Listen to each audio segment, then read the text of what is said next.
Sure. Okay. Good. All right. I'll get started. So before even I get started, I just wanted to spend a few seconds to talk about myself. So currently, I'm working as a lead AI/ML engineer in West Pharmaceuticals, and I have been in association with Must for almost 2 years now. And I did like represent Must in various forums and various events.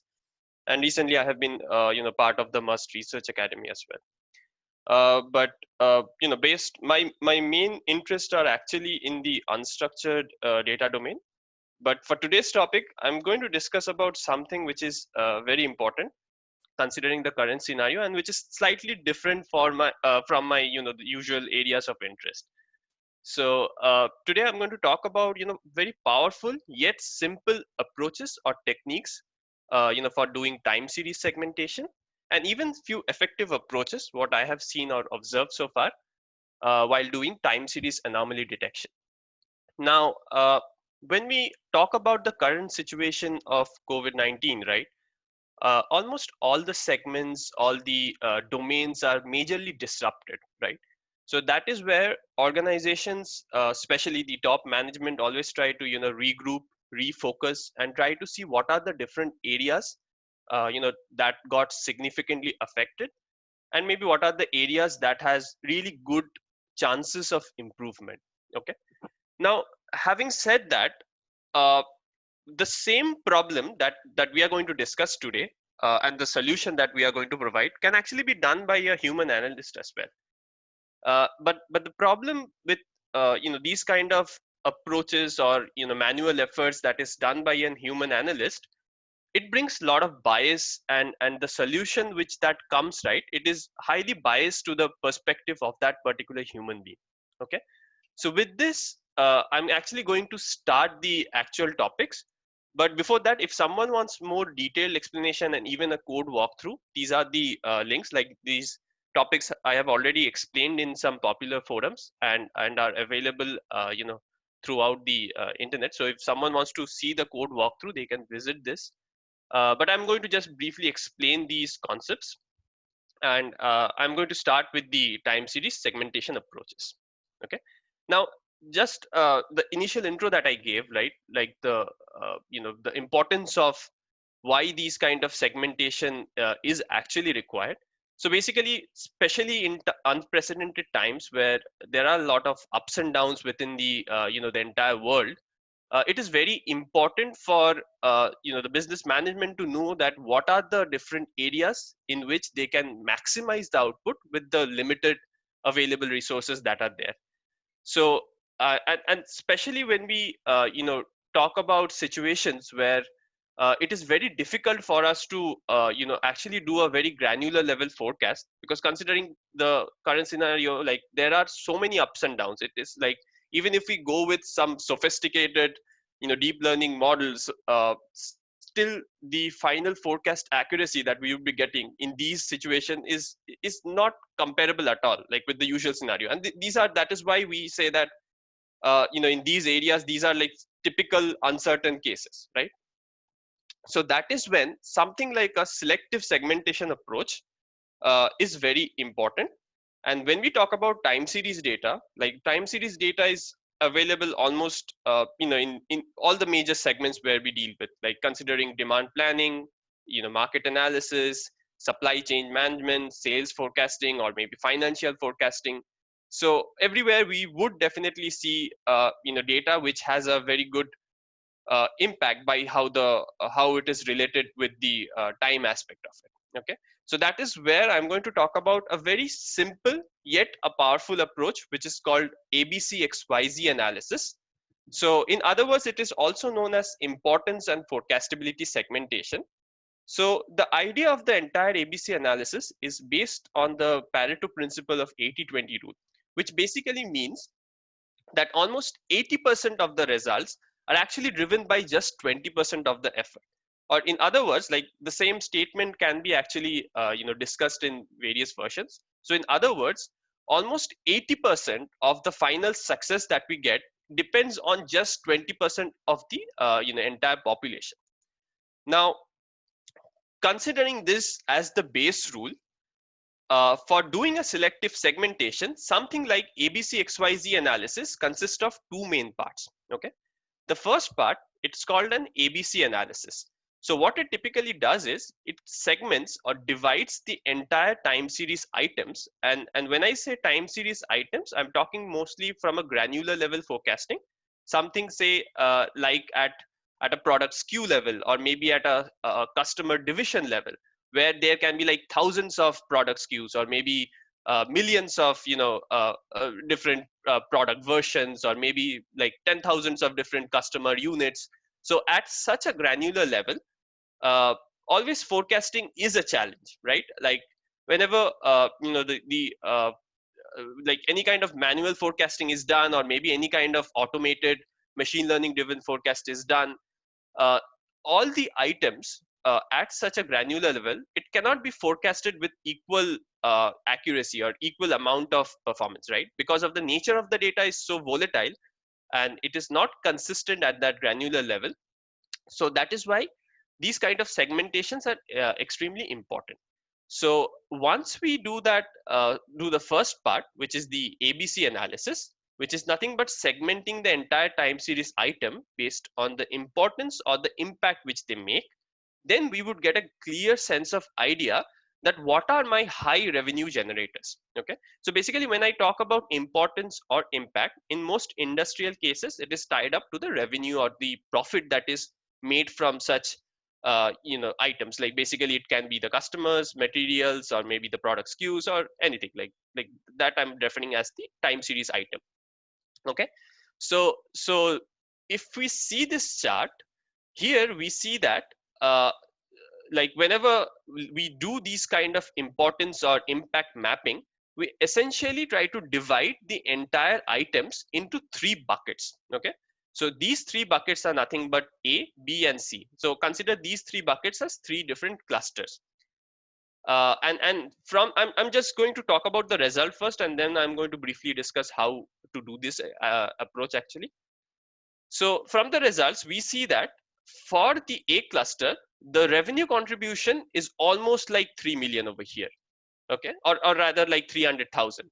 And for B, it is even less than maybe 40,000. And for C, it is almost negligible as compared to A cluster. So if we consider the entire scenario and tie it back to the Pareto principle of 80-20 rule, we would clearly see that almost 80% of the revenue impact is actually made by just 20% of the population. Now, why do I say 20%? Because whenever we do this ABC analysis, what we essentially do is first calculate the importance or the impact, uh, like based on the revenue or the different metric that we would have. We would then rank all the items based on their importance from highest to lowest order, and then we would try to divide the entire the segments that we I mean the entire time series items that we get into three specific segments, that is A, B, and C. So the top 20% we take and consider that as A cluster, and then the next 30%, which is essentially like 21 to let's say 50%, will belong to B cluster, and the remaining 50% will form C cluster. So if we look about or look from the population aspect of the entire thing, the C clusters will have maximum number of items, yet it would produce the least amount of revenue impact. And similarly, the A cluster would have the least amount of population based on the entire series, but yet it would make maximum amount of revenue. So it also holds the same Pareto principle of 80-20 rule. And this, whenever we apply these kind of analysis in every segment, we see that this principle still holds.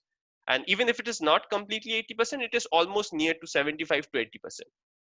So this is again a very simple way how we can actually divide or segment the entire time series items based on their importance. Now, coming to the second part of ABC XYZ analysis, which is the XYZ analysis, here the segmentation is done actually based on the process of forecastability. Now, when I talk about forecastability, and again, forecastability is a term which actually has multiple definitions. Like if we, research a little bit on this, different organizations will have different approaches to calculate forecastability or predictability of the entire time series item. but I'm just going to give a reference of using something like an error metric as the forecastability parameter. And the way it is actually defined is it groups all the time series items based on the nature of their predictable nature. So basically how forecastable it is, or if it is something like a volatile time series, then the forecastability of it will be very low. Okay, so the approach that is followed to do the XYZ analysis is to calculate the error metric, like and again this is just one example, but there can be multiple ways of doing the forecastability part. But as a a high level example, the way it can be done is for each of these time series item we can calculate the error metric, and the error metric also depends on the type of data. So for this example, let's take MAPE as the example, where we would find the mean absolute percentage error based on the forecasting model that we would have. Now and then what we would do, we would kind of arrange or rank all the time series items from the least error metric value to the highest error metric value. Okay, and then we would apply the same split division of 20, 30 and 50 for each of these clusters, and then the top 20% we would call it as the X cluster, next 20% next 30% we'll call it as the Y cluster, and the remaining 50% we'll call it as the Z cluster. And this is how it is lined also over here. Now this would actually eventually help us to find out that what are my most forecastable items which has a very consistent time series data pattern, and for the model to predict or forecast based on those time series data, it is much easier, and the level of accuracy in modeling that we would get is would be quite high, especially when we talk about the Z cluster. But when we sorry, the X cluster. Now when we talk about the Z cluster, the Z cluster mostly happens when the time series data is highly volatile and the model is not good enough to actually come up with a high accuracy level for it. Okay, now when we have done, let's say, the ABC analysis as well as the XYZ analysis, then we can actually combine these two together and form, which is something called an ABC XYZ matrix that can actually map the high revenue generators and the highly predictable time series items together. So this is how the overall ABC matrix would look like. Now, typically this is the cluster of AX is the most ideal cluster or segment which all business units want to have their items to be in. So which means that this is the segment which is like highly forecastable as well as highly important. So ideally these are the high revenue generators who are highly forecastable. So this is the most ideal situation that can happen.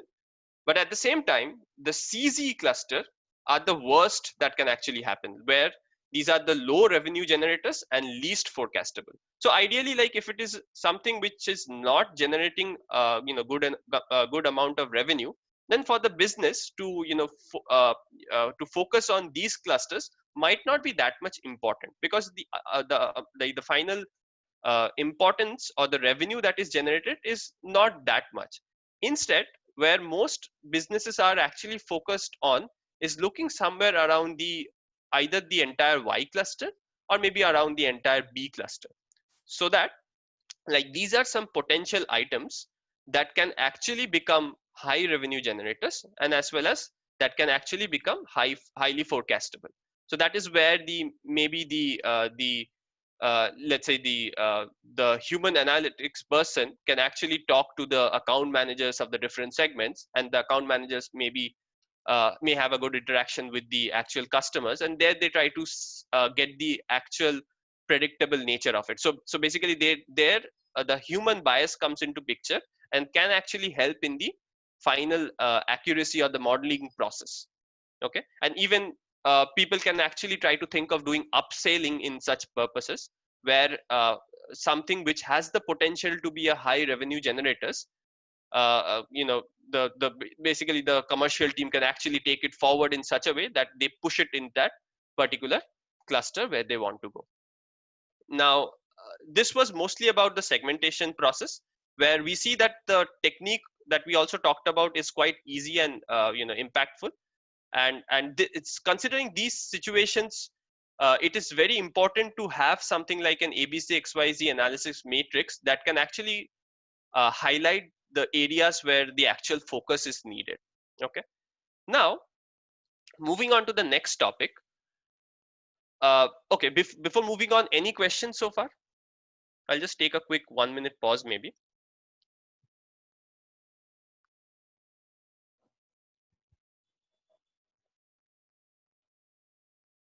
Let me check the chat if I'm able to. Yeah, no, chat is free, I think. All right. Okay. Okay. All right. Then I'll move to the next section. Now, in the next section, I'll mostly talk about effective approaches for doing time series anomaly detection. Now, when we talk about time series anomaly detection or time series anomaly, these are certain outlier data points which are kind of not in alignment with the entire series, and which can like for a particular human being to find out, actually it's quite easy in most of the cases. Now, how do we make an automated approach to do something like a time series anomaly detection process where let's say the possibility of getting something like a label data is highly impossible, because considering it is a time series data, and for someone to actually label the data whether it is an anomaly data point or not, it is a very cumbersome process, right? So that is not an option at all. And at the same time, when we see these kind of time series analysis at a granular level, we would see that the level of volatility is quite high. So the time series will not be consistent. So in such cases, doing an anomaly detection can actually be challenging. So with this, I'm going to talk about three main approaches, but I'll start with the first one, which is by predictive confidence level approach. Okay. So this is typically, I would say, the very initial steps which almost everyone tries to do. So wherever we have a time series data, we try to build a time series forecast model based on maybe suitable techniques or algorithms. Like we can talk about LSTM, Max, hot filters, or any of the conventional statistical models also.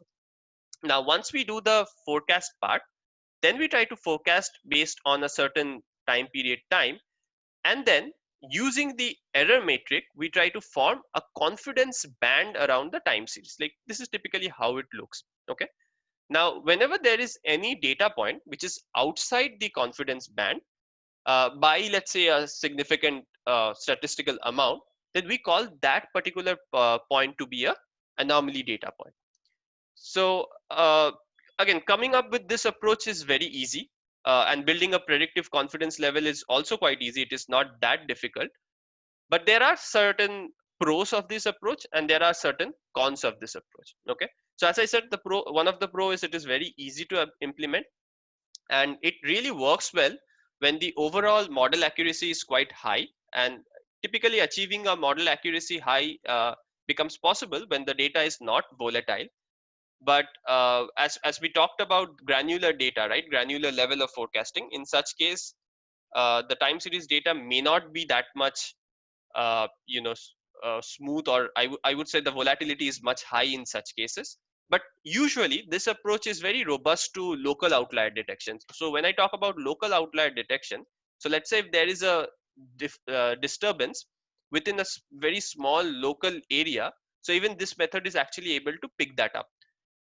And as we go to the other approaches, we'll see that local outlier detection sometimes may be a problem for the other approaches. So this method is particularly good in that. But when we talk about the cons, right, it actually, as I said, it actually works poorly with a granular or highly volatile data. But the main problem is actually with the modeling or the algorithm part. And as we have often have heard this quote from George Box, right, like all models are wrong, but only some are useful. So which means that in most of the cases, in most of the modeling algorithms that we will use, and especially at a granular level, we would see that the model is actually not performing that well. So in that case, this approach might not work, because this approach is highly dependent on the modeling algorithm that is used. And if the model is not accurate, then it is actually prone to a lot of false positives and false negatives that can eventually give some false signals. So these are some of the some of the cons of this approach that requires some fine tuning that in order to solve it actually. Okay, but moving on to the next one, and actually this is one of my favorite approaches. So it is based on something called statistical profiling approach. So the way it actually works is on the entire time series data, and even at a granular level, we can actually create or generate certain statistical profiles of the time series data. Just by applying certain simple statistical methods, and once we have something like this, let's say a statistical profile, then we can do a simple rule based comparison mechanism to actually detect the anomalies. And when we talk about this statistical profile, right, so these are typical statistical methods that we can apply. Let's say and actually this method is also good enough to find anomalies not only based on the magnitude of the data, but as well as on the frequency of the data. Now, why frequency comes into picture? So when we talk about a granular level of time series analysis, and especially in times of COVID-19, we can sometimes see that the regular order pattern of the customers uh, might be consistent based on the value of the order they are ordering, but we can see that the frequency of their ordering has either increased significantly or decreased significantly. So this approach would actually help us to find those anomalies related to frequency as well. Now, when I talk about frequency, I'll give you a small example. So when this situation of COVID-19 started, right, almost the entire world started panicking, and people started actually buying things in bulk and started stocking them up, right? Now, when we talk about stocking them up, it doesn't necessarily mean that a single customer might buy a particular stock of product, uh, let's say based on the value of that product or the bulk of product that the customer is buying, let's say that is consistent. But that particular customer, let's say, is buying regularly for the same volume of the product regularly for next 1 month, which means that the volume may be same, but there is a significant increase in the frequency. Okay, so this statistical profiling approach can actually help us to find anomalies related to that. Now, having said that, there are certain cons of this method also, but just looking at the pros first, as I said, it can easily detect magnitude and frequency related anomaly, and it is very easy and fast to implement. And the reason why I say is these coming up with these statistical methods is not that much difficult, and often it can be it can act as the baseline approach, because whenever situations like these happen, right, the automatic expectation of the business is to come up with a approach very quickly. Like if such a system is not there, right, so everyone will expect the team to come up with an approach within, let's say, something like 7 days or maybe within a month, right? So in such case, coming up with a baseline approach is very important, and that is where something like a statistical profiling approach can be really helpful. And even it works quite well with volatile data, and tuning these kind of approach is very easy because of the explainability it provides, right? It is very easy for us to even control the false positives within the data. Now, coming to the cons, as we saw in the previous approach, right, like detection of local outliers was much easier, but for this technique, detection of local outliers is actually a little challenging, and that is why some local anomalies might not get detected based on the process or the the threshold bands that we keep based on the statistical value. But one way of mitigating this problem is using something like a rolling window based approach. So instead of creating the profile on the entire series, we can consider a small chunk of time period or a small window of time period, and then apply the profile, and then see within that local period whether it is getting whether it is able to detect those local outliers. So that is one probable solution. But sometimes, based on the nature of data, coming up with these statistical attributes can be little difficult, can be little challenging. And if these statistical attributes are not that good, then it might create some problems afterwards. So these are some of the the cons of this approach typically. Now, the last one that I'm going to talk about is related to unsupervised learning based anomaly detection. Now, as I initially said, right, whenever we talk about time series data, it is very difficult for us to get something like a properly labeled data for anomaly detection. So supervised learning based approaches are not actually an option, especially when we are dealing with granular time series data. As you know, labeling the data by any individual or maybe a system is very difficult and not feasible at all. So that is where these kind of unsupervised learning based approaches are very useful. And here I'm going to talk about an algorithm called dbScan, and I'm sure like most of you might have already used it. So it is a very popular clustering algorithm.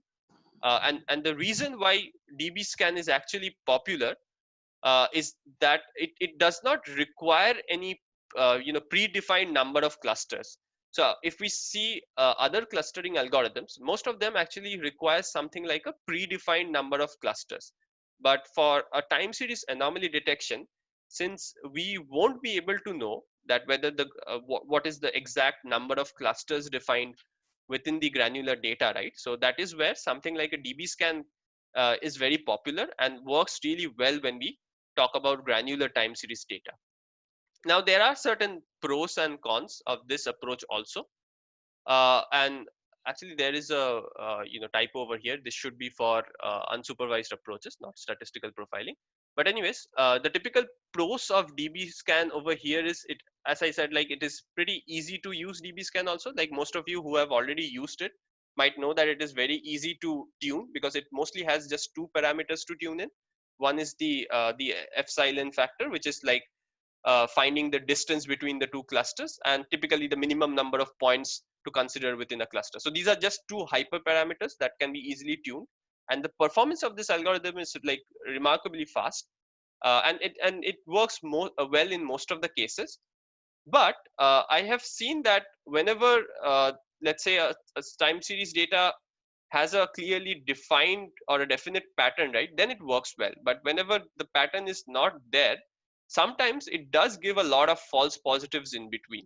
Okay, so that if this algorithm is not properly used, then I have seen that it does produce a lot of high false positives and high false negatives.